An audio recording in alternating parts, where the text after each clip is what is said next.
rằng nhớ trong cho của chúng cái như thế trong sáng xóa là xóa tổ nè hôm nào cô chỉ mua để chỉ theo để chỉ cũng lúc họ mua cô chỉ mua cô chỉ đi trả đi chỉ đi plong chỉ của cái xí này nó cũng chỉ đỡ bây giờ lấy đi cả cho cả nó chắc là con cũng nó đây nhở xe của cái đó nó mỗi nhập bây giờ là sao thì của nhập của nó plus thì nó lúc nói lúc họ chọn hắn cha đó họ lúc nói họอยู่รุ่นเจี๊ยมั่วนะnhở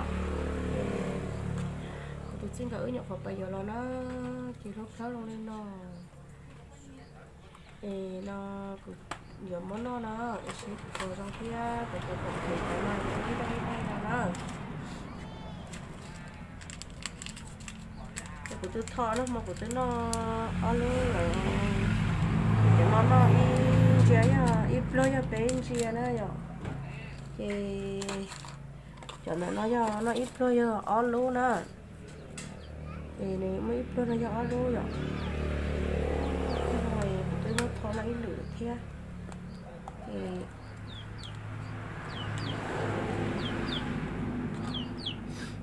nó chỉ cũng hơi giống mấy nó cái đó nên bóng đó nó chỉ biết bỏ chỉ biết cho họ mình chơi nó giờ nên bóng láo thì nên trong đây nói nó chỉ xí cho nó cho nhá la sao mình đặt nhá la để nhận món nhá la bây giờ món bây giờ đặt nhá la lắm mua cái đó thì cho nhá la thì thấy nhiều nó một có hồng một đồ là một cho tài xế để tứ chi trong đây nó thì cũng nói nó ta thì một chú chào theo chú chào chị tứ đứa nên thế rồi chị cũng chú chào nó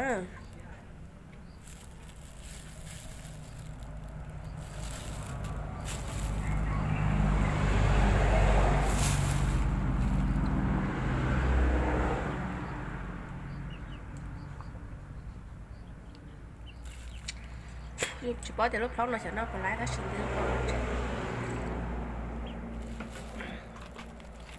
vậy lúc nào là chụp cái nó up luôn xưa này ạ sườn gió nó theo chỉ chống tu xưa nó nhở thì chụp hay nó ra nét rồi nó nên là một cái của chú chợ nó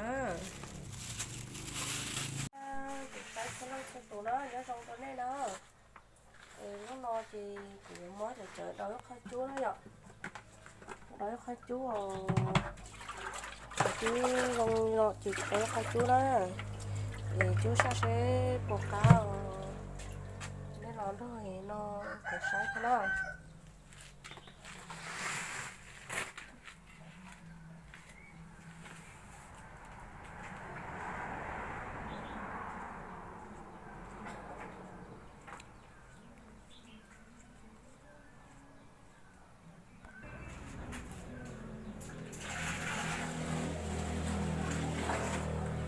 nó có là chị cày của đó cày của chị muốn tóc cho nó chị muốn lót thế cho nó thằng xưa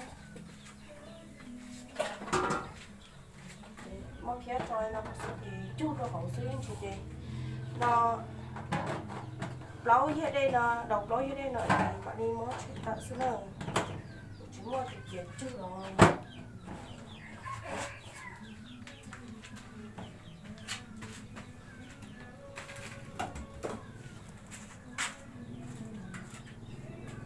nó cái chỉ lấy để xịt chợ luôn thì là nó cố rồi chú sẽ ra cái chỉ tao để xịt rồi thì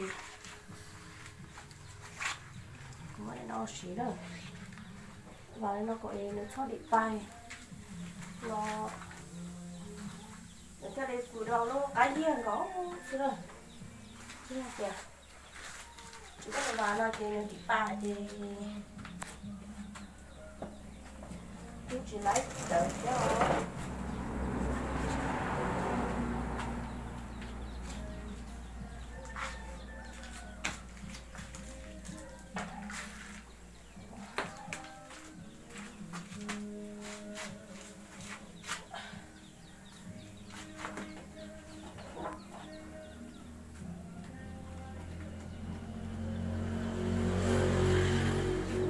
giống như này thì vậy đây là sát là nó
cái này của chị đâu cú ở đâu này chị mà lên mót đầu đó.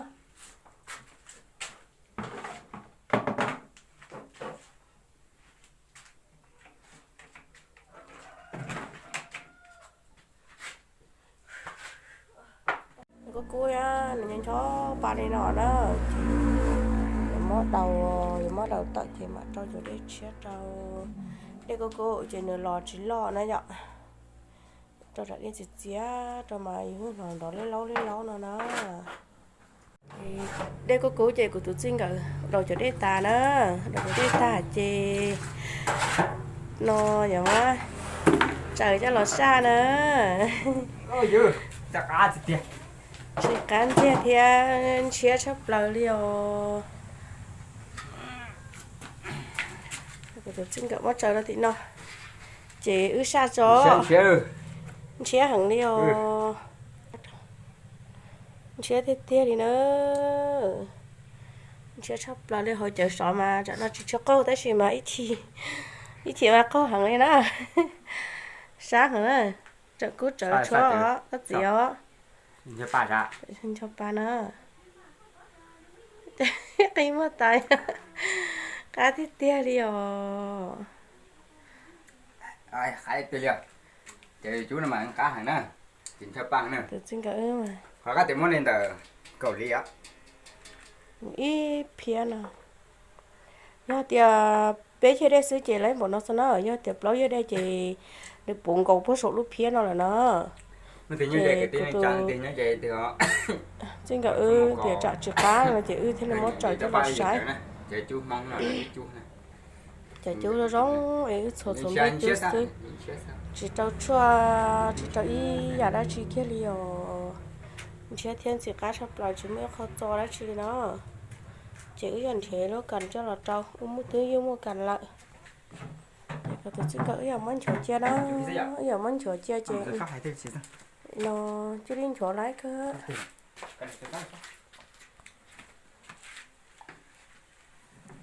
Món chỗ đó họ lúc cần ăn thịt đó lúc cần nó vậy.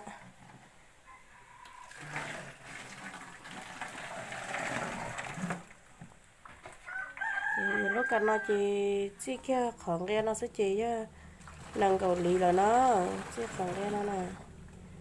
Chị nói với nàng cầu lì là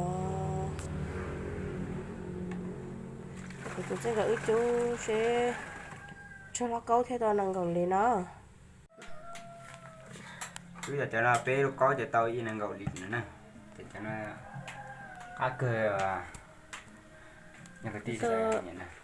Xin gửi nhật khỏi chú nó có của nó vậy. Thì ứng nhật khỏi đầu chờ cho lần chỗ đó của nó đó. Chị nó có thiết bé nó có nó chị tàu kia đi cần gọi lý đó cá chụp lại liều nó thấy nhẹ là chị nhá hầu là chị tao báo dụ là tao đó họ tao sẽ ưỡi bé hầu là tao đó thay cái ý cần gọi lý nó dạo bé nó có xứ chị ưỡi giờ mua nửa cân chia nên là thứ tôi chị là nữ nó là sẽ ưỡi thia là bé hầu ok đó.